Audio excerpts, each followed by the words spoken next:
This is TV Podcast Industries, and we're talking about The Bad Batch, Season 2, Episode 14, Tipping Point. If you think this is punishment for shooting your commanding officer, you're incorrect. I actually think that shows quite a bit of initiative. No, you are here because I intend to give you a clean slate. And all you have to do in exchange is tell me how to find Clone Force 99.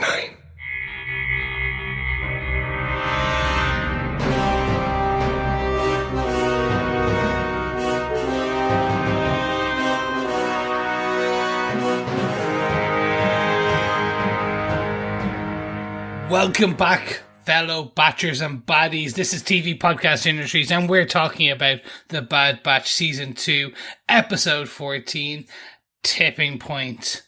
Yes, we are back to discuss what we could classify the penultimate episode. I am one of your hosts, Chris. Yes, the penultimate, or the one before the big finale. How about that? Yeah, well, that's another way.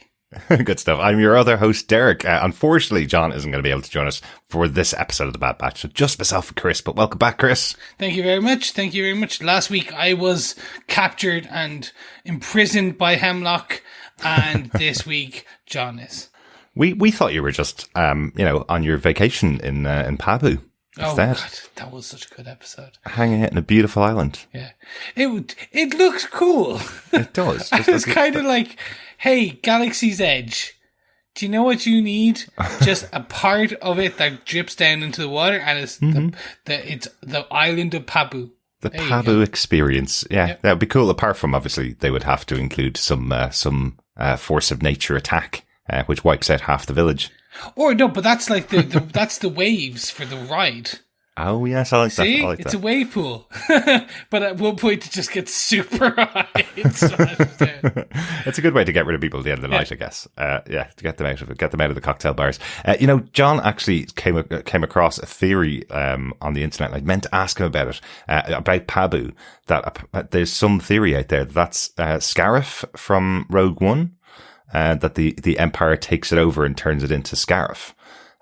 It's something to do with the way that the rock face climbs out of the ocean, that they basically would have expanded on that and built onto it to create the Imperial base on Scarif. I don't think that's real, but I do like the theory. Yeah. No, I think it's a nice theory. Mm-hmm. I think this is just going to be one of these. It was wiped off the face of the map. Maybe. All galactic maps in the future. And that's where Clone Force 99 have been hiding out. That's where they were for Force Awakens and all the other years. Something after. Like that. Yeah. All the original trilogy, they were just hiding away. The same way Luke Skywalker hid away for most of the sequels. Mm-hmm. Yeah, yes, could be that. But I like the theory. I'd love to hear more about it because I want John to be on for this episode. Of course, he isn't. So we'll have to wait. He may be able to shed some more light on that on next week's episode. Yes, but that's a whole week away. We're here to talk about episode 14, the tipping point. Mm-hmm. But if you want, before we get into the ins and outs of the episode details, don't forget you can pop on over to our website at tvpodcastindustries.com, where you can leave us a voicemail. You can check out all the episodes. You can also subscribe to any Rebel or Imperial podcast player. And if you want to send us your feedback, you can send any emails to feedback at tvpodcastindustries.com or pop on over to our group on facebook.com/groups/TV Podcast Industries, where we have a spoiler post for each and every episode. Yes, absolutely. Only one more show to cover on the Star Wars Bad Batch podcast, so we'd love to hear your thoughts on what you thought of the whole season of the Bad Batch. We'll probably be recording a little bit later next week, given that there's 2 episodes and we got to watch them and put together our notes for them. We'll probably be recording on Thursday next week to close out the season of the Bad Batch, so we'd love to hear any thoughts that you have on the show so far. So pop on over to our Facebook group or just email us to the feedback at email address. Yeah. So get it in for early 9 a.m. PST on the 30th. If you can get us all your feedback by 9 a.m. PST on the 30th, or whatever the equivalent, we're in GMT, you might be in CET, you could be in EST or CET, or one of the other fun ETs, or just the Ts, C3PO, R2D2, I don't know, some other fun, IG-11, whatever your time zone, why not just get it in and let us know your thoughts so we can discuss it on our episode 15 and 16 breakdowns. But we're here to discuss episode 14. Well, let's change it up since John isn't here, Chris. How about you tell us who gave us what, where, when, and who, and what, and why? Oh my god, I'm so happy to do this. It's just a long time since I've done any of this. So, the show is executive produced by Dave Filoni, Brad Rao, and Jennifer Corbett. The episode itself was written by Jennifer Corbett and Matt Miknovitz. The episode was directed by Saul Ruiz, and the story editor for this episode and all the season is Matt Miknovitz. And they gave us quite a lot, so Derek, do you want to let us know what they gave us with your synopsis for this episode? Sure. Above the planet Balmorra, a prisoner transport carries Captain Howzer and his clone troops to an unknown location. The ship is intercepted by Rex, Echo, Fireball, Nemec, Gregor, and their team of rogue troopers. They free Howzer and escape with highly classified data before the arrival of Imperial support.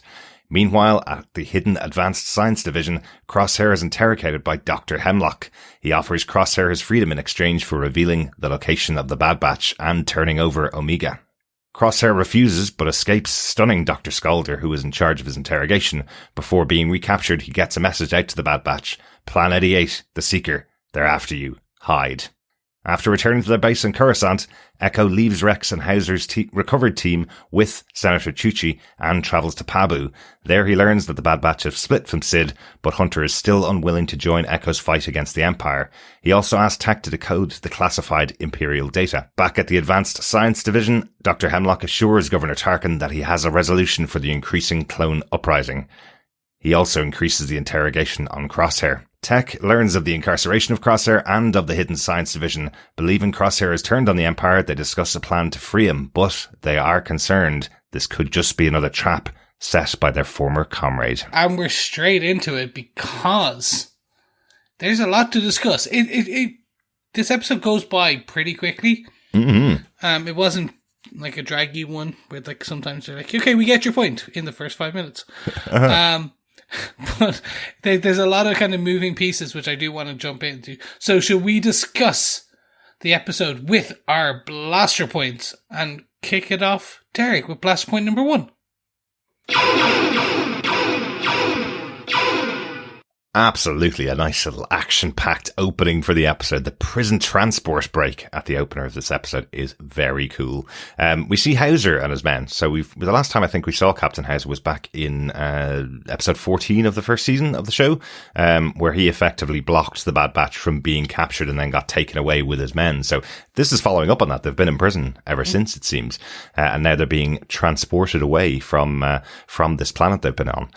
To the unknown location. We know by the end of the episode this is the Advanced Science Division. That's where they're being taken. But a great moment as we see Rex and his new clone army, his new, let's say, free clone army, together freeing other clones. What a cool idea. No, this was fun for me. Again, even just the action sequence itself. Again, I know you got a lot of that in Clone Wars. But for a lot of this, any of the clones we have seen have been very much your rank and file. Yeah. Clone Force 99 or the special group, they do their own thing. Here we see Echo and his part of the clone kind of armada with Rex kind of doing their thing. And I'm very close to wondering if this is will some of these clones start to decorate themselves to differentiate themselves? And Absolutely. Is that what you get? Like this army of almost vigilante bounty hunters? Is Saul Guerrera's army somewhat based on these guys? And they all look slightly different under their helmets. I kind of love the idea of a rebel force, learning from their time working under the Empire as clones and then coming together and being the first real rebel force taking the fight back to them. If you think about the timeline, we are directly after Revenge of the Sith. Like the Empire is building right now, as we've seen all the way throughout these 2 seasons. And we're about 19 years away from Star Wars, so about 19 years away from the big Battle of Yavin. Andor happens during that period, but I think another 10, 15 years away, so I love the idea that some of these clones are coming together, forming this group. It's the story that we've kind of wanted to see the Bad Batch get involved in much more, and it seems like we're on the precipice here. We're at the tipping point, hence the name of the episode, of the Bad Batch going out and joining this group, at least.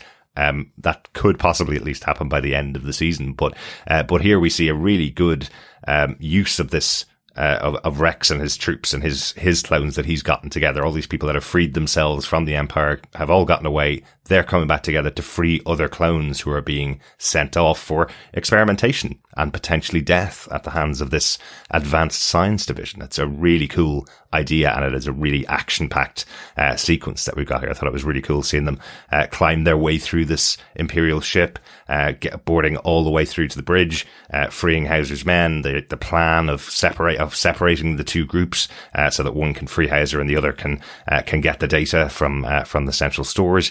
It's a really cool mission. Yeah. And even seeing how they fight. So they're not just, again, the stormtroopery, clone troopery way. Like, they threw the stun grenade, but they kind of wait until people walk a slightly bit further, and then go after them a bit more. And I'm like, yeah, this is cool. This is there's something in the vents, like it's stealth. It's not stealth, but it's more covert. They're a smaller, crack commando group, where we're very used to with Clone Force 99, the Bad Batch. They each have their strengths, so that you're used to Wrecker doing his wrecking. Where here we saw Echo and the rest of this team, who are somewhat all the same. They all have the same, they're all commandos almost. Yeah. But we do have the big standouts, of course, of Captain Rex and Echo here, who have got lots of combat experience under the belt. Very true. One thing it was nice to see is that when they do free the men and they bring back and we've only got 3, that's fine. Well, that's shame, terrible, but it's moving the plot forward in that they're being experimented on and stuff. But it was good to see Senator Chuchi. Yes, absolutely. Yeah, we saw her back earlier on in the season. So she's still working with the clones, exactly as she committed to working with them, and it seems to have allowed them to set up their base here in Coruscant. So right under the nose of the Empire, I guess, which is quite interesting. I guess they have a ready source of former clone army troopers who are becoming disillusioned with the Empire. Hopefully, going to join the ranks of Rex and his team. So that's pretty cool. But great to see Senator Chuchi here. Again, she's been around since very early in the Clone Wars, so great to see her still involved. And I wonder what, again, we're at this tipping point. I wonder what the involvement is into the future. She doesn't make it all the way to A New Hope. Or exactly. Star Wars movie. That's the thing. I'm all I know we've got quite a lot of few years to play with here, but some of the interesting parts of the discussions we've always had was what happened in those intervening years. Exactly. I'm getting deeper into I like this character. I wonder how they died because they're not there in New Hope anymore. Whatever happened to the Senator Chuchi? Absolutely. Because there are no senators left in New Hope. There's none there. It is all the Empire. Well, yes. There's one very notable senator who's getting a backstory right now in Andor, who does appear in Rogue One and does appear in the Star Wars sequels. But you're right, there's loads of them that go missing. So it'll be interesting to see where Senator Chuchi turns up next. Exactly. Just want to call out, just for those fans of Star Wars Rebels and of Clone Wars, just point out there we seeing another appearance of Gregor here within Rex's team. So he is a full member of the team. We've seen him before in the Bad Batch, Chris, but I know as you haven't seen the rest of the Clone Wars or the Rebels, you don't know how wonderful Gregor is. So great to see him here in the team. We'll hopefully see a lot more of him as his story unfolds in the show.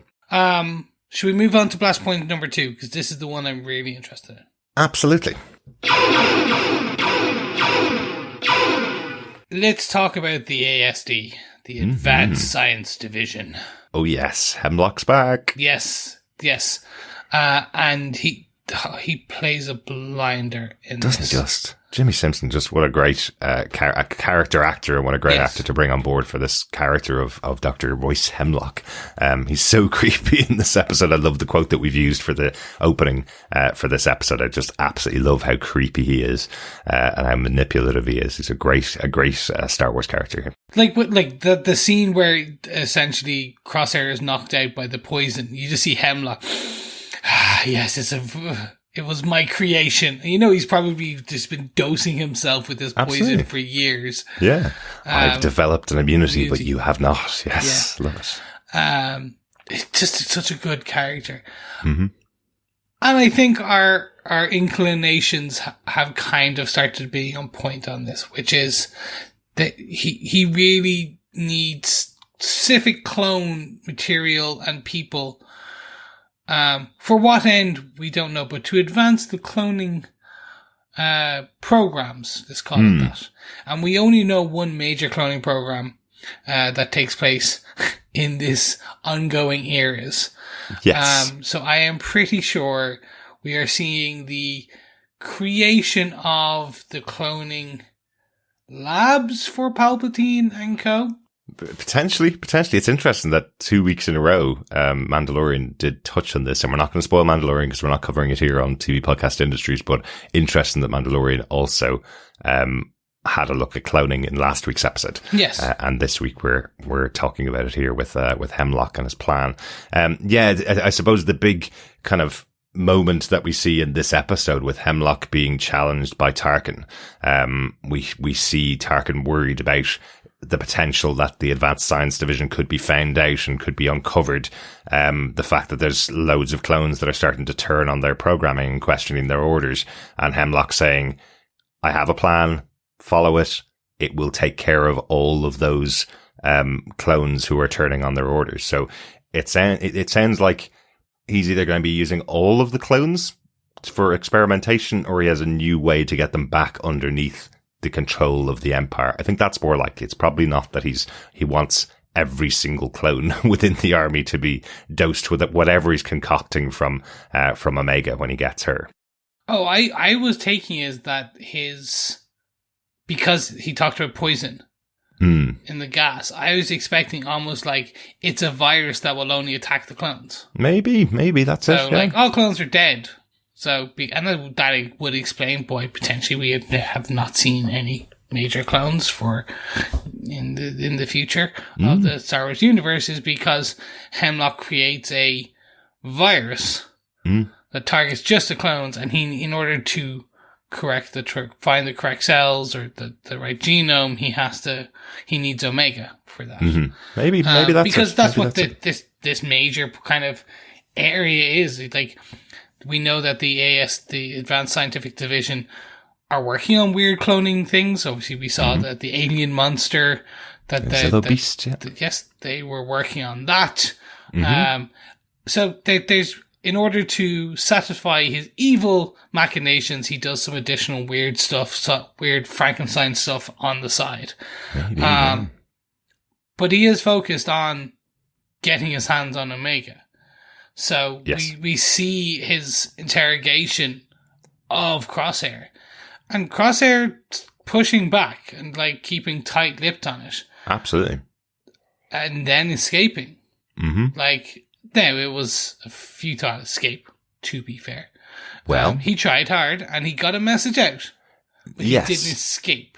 So when I say futile escape, it was a futile escape for him, but he did manage to get a message out, which was key to kind of the tipping of our third batch point, which we'll get to later. Yeah, I feel like, knowing Crosshair, he had a plan there, and his plan is to warn Omega through the Bad Batch. When he hears that is what Hemlock wants, even though he's being warned constantly from Doctor Scalder, who's the doctor who's supposed to be doing the interrogation on him, that there's no escape. This whole entire place is locked down. There's no point in even trying. You can't get off this area. He still escapes, and I think the reason he does is purely to send that message. I don't think he thinks he's going to get away. He probably thinks he's going to die in his attempt, but if he can get that message out to the Bad Batch, particularly Omega, because she's the innocent here, then she could be saved, and that's enough for him. Why Omega, though, I suppose, was the big kind of question that was going through my head. We've kind of questioned this a number of times. Why is she important? So to bring it back, because it's a long time, these series are quite long, to bring it back again, she is another clone made from the original, with no augments at all. Very similar to Boba Fett. She has no additional augments. She never had the chip inside of her that the rest of the clone troopers had. So she is different to all other clones, except for Boba Fett. So the question I did have was, is her source material, and because I don't remember this, is it confirmed her source material is from Jango Fett? Is she a female of the Jango Fett genes? Because we do know in the future, Palpatine has made clones and extended his family based on those clones. So could it be that the reason they want her is because there's an Alpha and Omega, and the Alpha is the male Palpatine bloodline, and the Omega is the female Palpatine bloodline clones. And that is why he wants them back, because it's like, oh God, that our illustrious Emperor now's clones are on the loose and one of them's gone. I'm wondering if that, like, because we do know spoilers for the sequels, I suppose. Rey's heritage is a Palpatine. Yeah. So we know there's that bloodline there, and we never knew when it started. Yeah. So that bloodline could be started from a clone as early back now. It could, yes. I don't understand, like, that makes more sense to me than just a female Jango Fett clone. I wonder if it's what they did to create a female Jango Fett clone is technology or a procedure that they would like to use in a different way in the future. Maybe that's more what it is. So, again, we're talking 30 or 40 years to the end of the saga, right? So there's quite a long period of time between when we've got Omega here at around the time of Revenge of the Sith, all the way through to Rise of Skywalker, all the way through to the end of the saga. So quite a long period of time. So anything could happen between now and then. I wonder if they just want to investigate, because remember, she was created by the Kaminoans, kept completely separately from everybody else. So I wonder if they just want to get their hands on her. So since the Kaminoans aren't being particularly helpful in the advancements in the cloning process that Hemlock wants to make, if he gets his hands on Omega, then he can either persuade the Kaminoans to help, or he can dissect her himself potentially and learn the secrets that he doesn't know yet.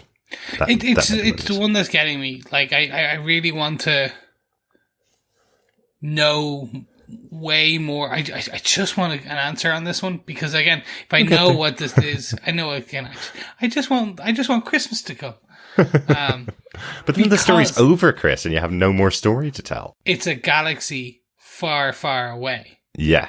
It's a galaxy full of stories. It is. Although I will say, as I mentioned, given that the focus in last week's episode of The Mandalorian, which is set at a very different time period, was also on cloning and also potentially leading to the Palpatine clone, if they're explaining it there and here, we're probably going to have to combine loads of stories together to get a full explanation for what actually happened. It's true. I think that there is that. The only other thing is, the only other possibility I had in my head was that her DNA represents how to clone someone without the aging, the built-in redundancies that were built into the actual clones. Exactly. The Empire don't know how to do that. So she is just a perfect clone. Be it male or female, she's a perfect clone. Exactly. The only reason I still lean towards the Palpatine is her potentially sensitivity to the Force, because she's got some pilot skills, which we can talk about later. She does. But I still am not on board with her sensitivity to the Force. I think she's just quite skilled. She's just got some good teachers. Exactly. Okay. One little thing I wanted to mention in here, just because it was my own fault for not noticing it the first time. When Crosshair escapes and is overpowering the doctor that's with him, Doctor Scalder, he shoots her and runs, and then shoots 2 other guards and sends the message off, gets dragged back in, and later on we see Hemlock coming back in, and Doctor Scalder walks in behind Hemlock and, admonishes Crosshair for escaping. When I saw that first, I was like, oh my god, there's loads of clones of Scalder to help out Dr. Hemlock, because he killed her, because he's killed everybody in his way. That's what he does.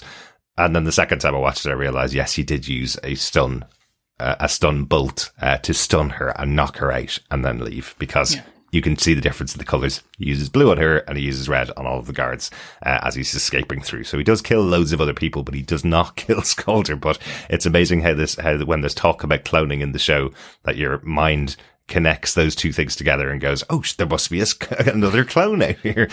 She's obviously a clone that Hemlock has created to help him out. But no, completely wrong on that story. Before we move into the next blaster point, we had previously once talked about, and it's only because we have a bit of time and John's not here, so he would be taking up an extra 10 minutes on his points. But do you think they are going to attempt some form of bringing Crosshair back in? 100%. I think actually that's in the discussion in the final piece. So it's more about the Bad Batch themselves and their reaction to Crosshair. Okay, so then let's move to our blaster point. See, we might have loads and loads of time, but I'll still push you into our 3-point structure, Chris. Exactly. Okay, so blaster point number 3. So yes, in an episode of the Bad Batch, once again, leaving the entire Bad Batch to our final point of the discussion and to discussing everything else that's going on around them. Our final point is really, will the Bad Batch enter the fight? And it kind of comes off the fact that there's 2 former members of the Bad Batch trying to get in contact with them. We've got Crosshair with the message that he sends out from the Advanced Science Division. And then we have Echo on the other side trying to contact Tech to get him to decipher the information that he's stolen from the Empire. So really, for the first time in episode after episode after episode, we have all 5 members of the Bad Batch in contact with each other, right? It's the first time in ages that we've had Crosshair. I wouldn't say plus Crosshair's Tech, in. plus... He's not. They're in the same episode together. I wouldn't say they're in contact, but He their literally voices contacted them, Chris. But there was no.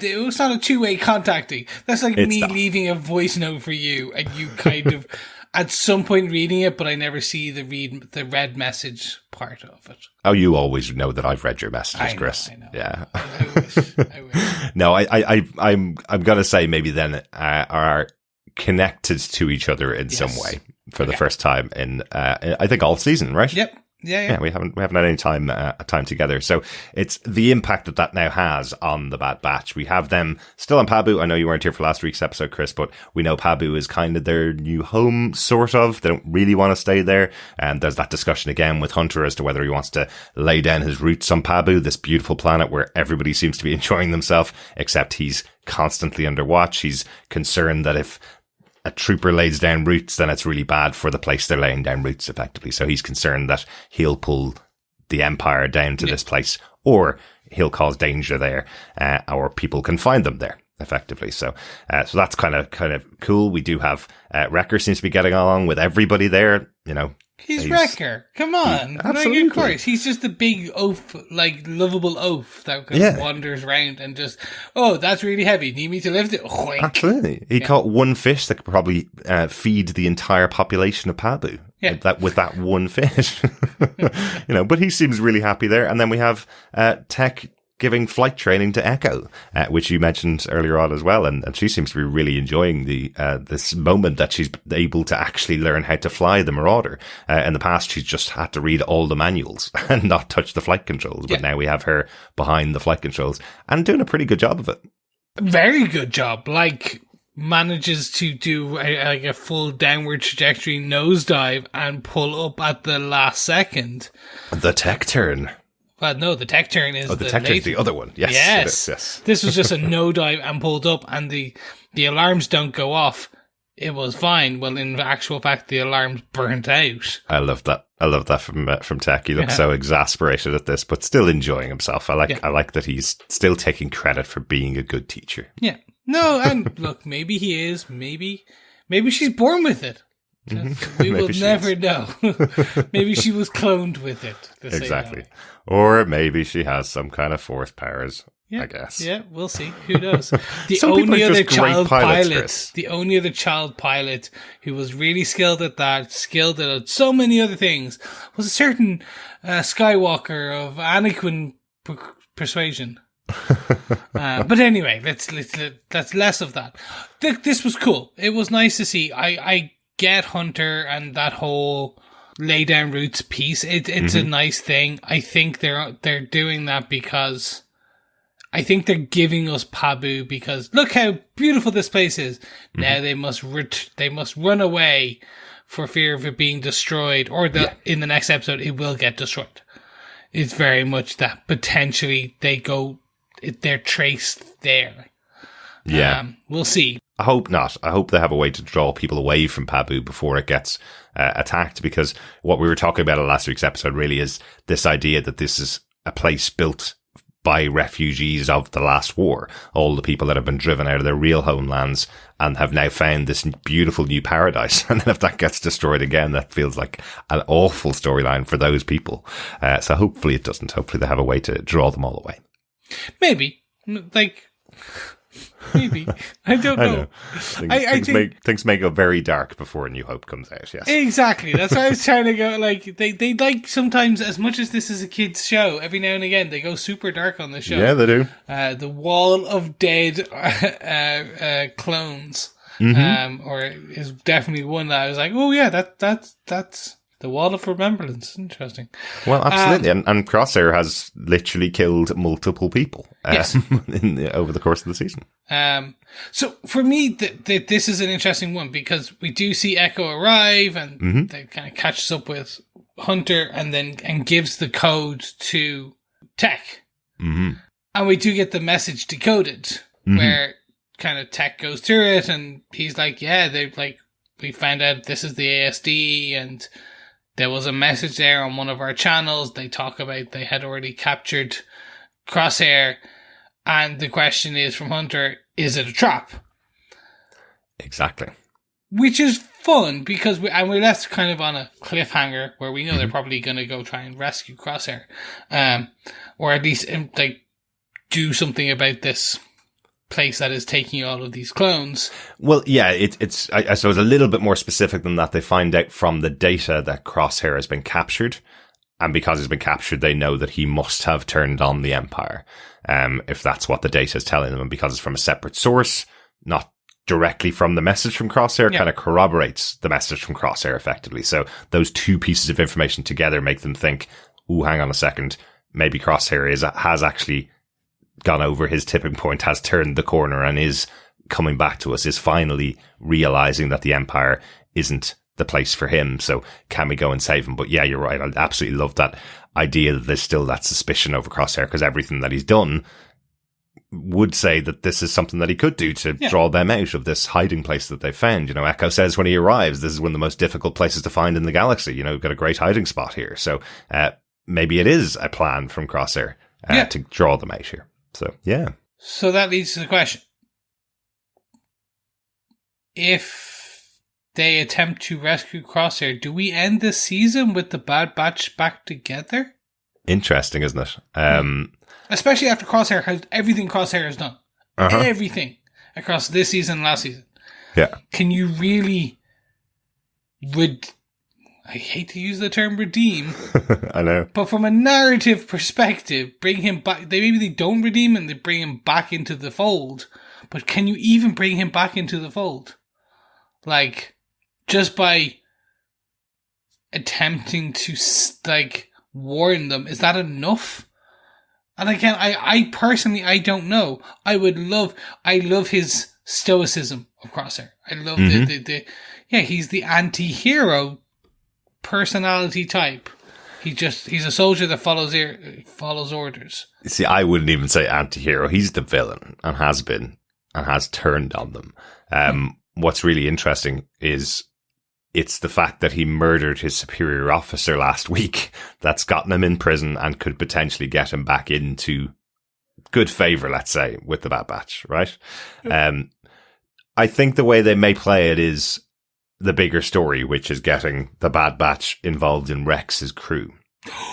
And that means Crosshair has a path to join Rex's crew rather than coming back and being a joined up member of the Bad Batch. Yes! That's it. That's what they'll do. They'll bring him in. He'll stay with Rex. Mm-hmm. Echo stays with the Batch. There you go. That could be the way to do it. That's the way you can, and then you keep now the villain / anti-hero helping Rex, and then you can visit him once or twice if you want, and we can get a Rex and Crosshair story in season 3, some of their stuff, and we get a separate piece here of Echo back in the team and a happy Omega. It could be that. Yeah, it could be that. Or everybody joins up with Rex's crew. We know from Andor, Luthen Rael, Stellan Skarsgård's character, he did very tough things to start the rebellion, right? Yeah. His whole speech about being a member of the rebel group is that he may not live to see when they win, effectively. So that could be Crosshair's role. Crosshair having to do the things that other people wouldn't do, crossing those lines. Yeah. Because he may have this whole journey that he's gone on may be now convincing him that the Empire is the wrong group for him, let's say. So this journey that he's been on, it's not a redemption. It's more that he is now finding out where he should be and where he belongs. So maybe that's it. Maybe. Or maybe they all die. Or maybe they all die. There's no season 3. End, fade to black, Finn. I think that's a majority of the story. Like, we fade to black. Like, is it a trap? That is the big question we are left with. Yeah. The good news is we know it's not specifically a trap from Crosshair because he wasn't involved in any of it. That's a good thing, right? So we know that. So if Bad Batch go in and save him, they're doing the right thing. They're saving their former compatriot or comrade in arms. Yes. From a very bad fate. And if they get there in time before Hemlock has interrogated him to death, basically. With Hemlock. Good stuff. Any notes for this overall episode from your side? No additional notes for me. I think we've talked about the episode pretty in depth there. I know. We did it for a long time too. We don't just need John to go long. We can always go long. Okay, so final thoughts on the Bad Batch Season 2, Episode 14, Tipping Point. Derek, what are your final thoughts?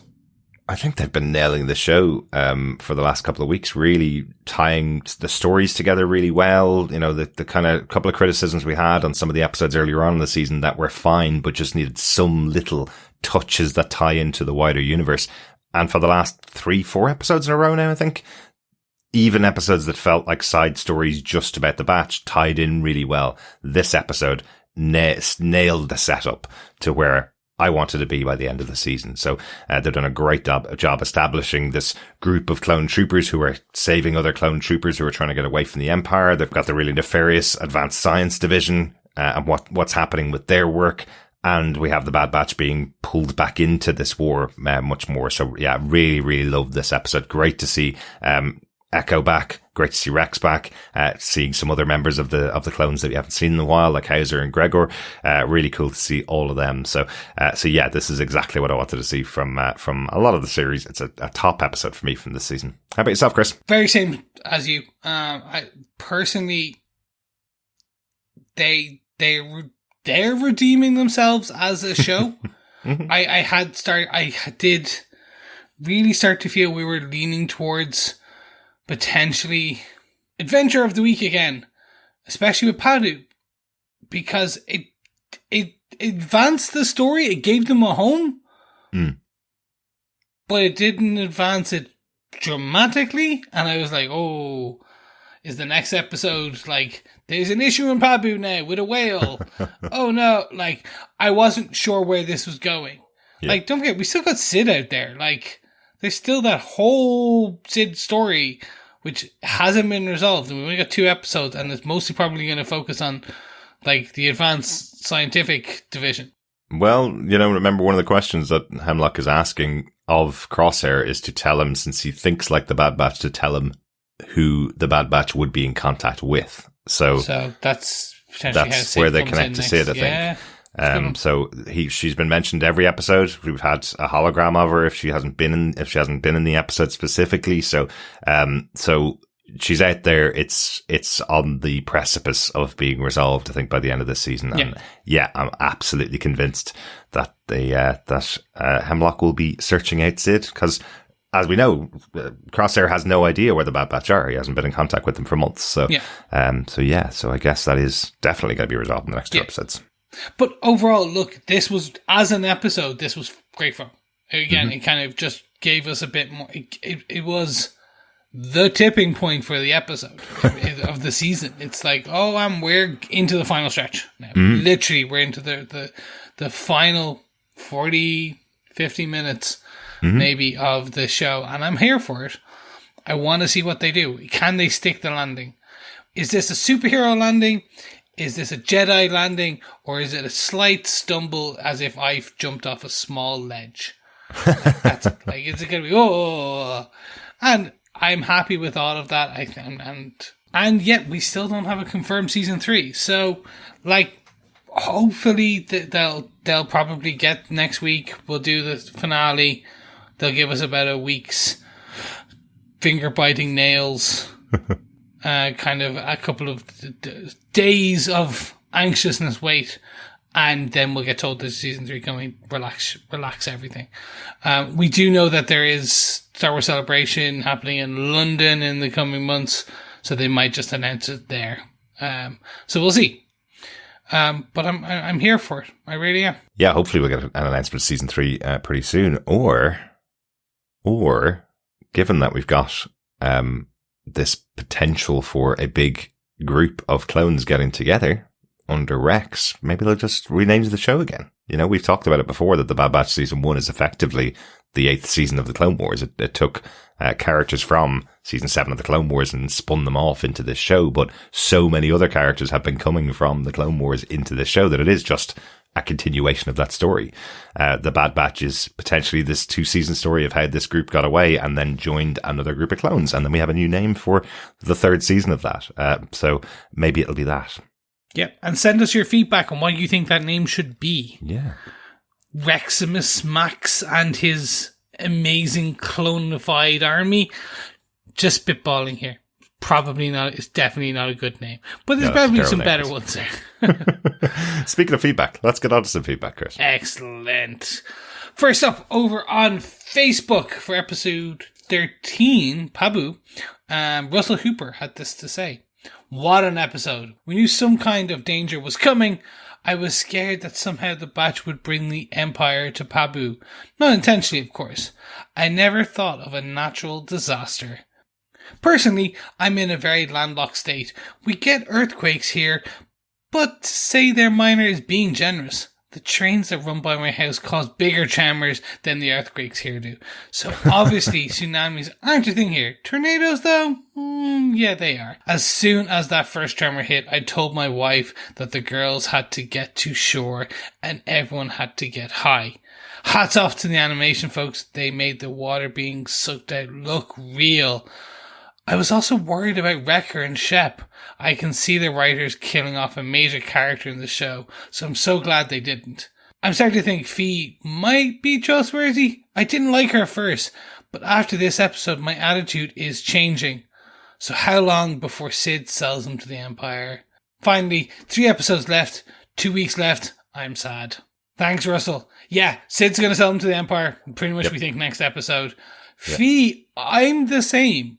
Mm-hmm. I'm kind of coming round to her. I think the whole thing is they wanted us to be wary. They wanted us not to trust her. And then to get to this episode where you're like, oh, she's actually a nice person. She's not just a treasure hunter. She's an actual archaeologist almost. She's a treasure, like, reclaimer. And it's really good. And yes, 2 weeks, I'm sad too. 1 week, I'm sadder. 2 episodes, though, at least. Yes. Next week. And we've still got loads more Star Wars to come this year as well. So that's kind of cool. Excellent stuff. Thanks so much, Russell, for your thoughts on last week's episode. We also got some thoughts in from Jamie Lawton on episode 13. He says, I really got the Indiana Jones and the Temple of Doom vibe in the opening scene too. It belongs in a museum. You call her Dr. Genoa's lady. I half expected to see a Club Obi-Wan sign as they escaped. Quite apt seeing what happened at the Oscars this week. That was when Harrison Ford met Ke-Huy Quan for the first time in a couple of years at the Oscars. So a little reference there to Indiana Jones, the Temple of Doom. Yes, I could see that Genoa and Omega at the opening of the episode did feel very Indiana Jones. So I had to look it up, Chris. When I got this feedback in, I had to look up why it felt so Indiana Jones. So there's another little Easter egg in here, which I absolutely love. In the opening scene, in that sequence, the actual signs outside the bar are written in Arabic and translate into Club Lao Che. Lao Che is the character that Indy met in Club Obi-Wan in the Temple of Doom. How cool is that? That's very good. I like that one. So well done, Jamie, for your spot on that and your extra kind of nod to Indiana Jones, because that was entirely intended by the team behind the animation. Nice. And any nod to Dr. Jones is a good nod in my books. Myself and Indiana are so similar. So similar. You're practically cousins, Chris. We're practically, like he could be my grandfather back in the day. I have no connection or American blood, but he could be. He's also fictitious, but he could be. Well, his dad's Scottish, right? So that's getting closer, at least. Oh, is he though? Because we've all seen old Sean Connery play a different nationality. I just go, I'll use my old accent. I'm not even trying that accent.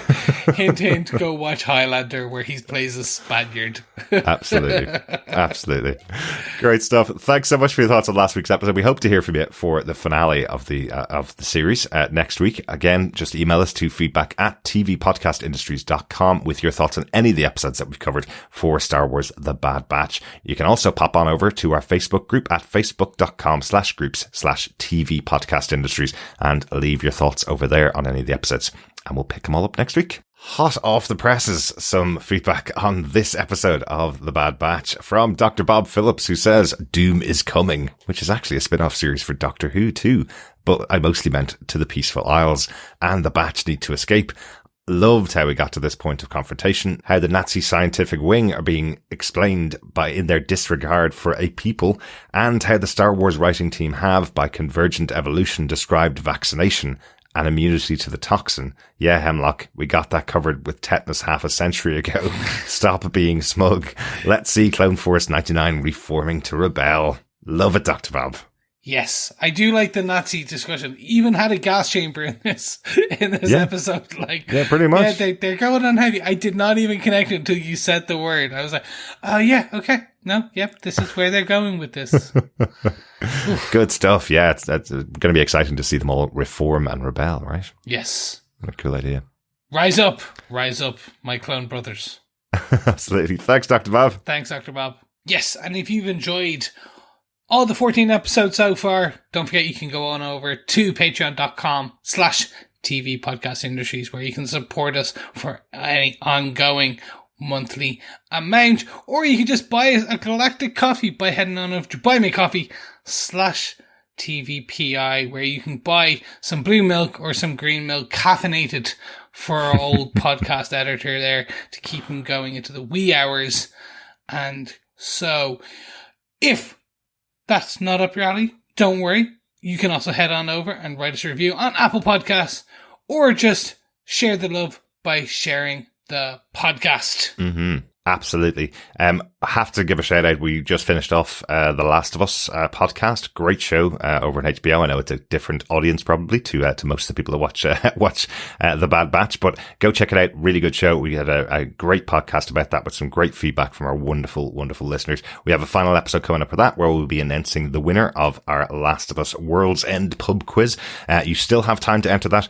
We'll be closing the gates on that next Monday and recording our finale podcast on Tuesday of next week. So get in your entries for the pub quiz on The Last of Us.